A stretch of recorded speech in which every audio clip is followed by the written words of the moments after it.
Bát thiên du lim na áo thom nè Ropuiin na Chho lal pa chu to rodri nè Ropuiin na Chho ta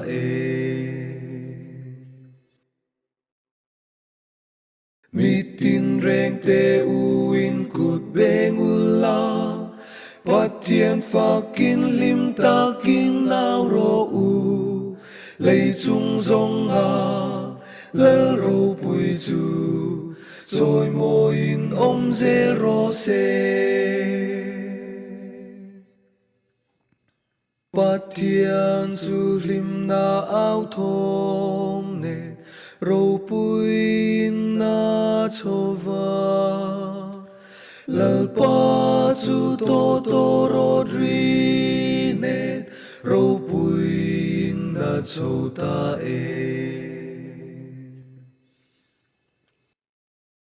Bát thiên chu nam tin chung lan đi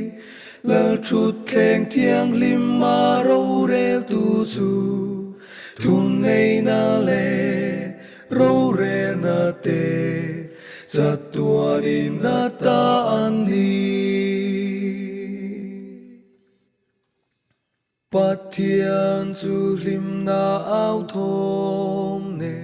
Ropuiin na Chho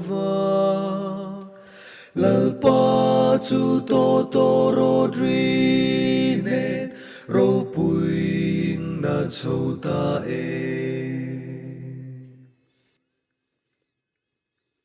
Bát thiên pha kin zai u la ao ro u lal ber pha kin zai u la ao ro u eng kim chung râu rel tu chu lấy lệ và lal ber an đi Bát thiên chu lim na áo thom nè Ropuiin na Chho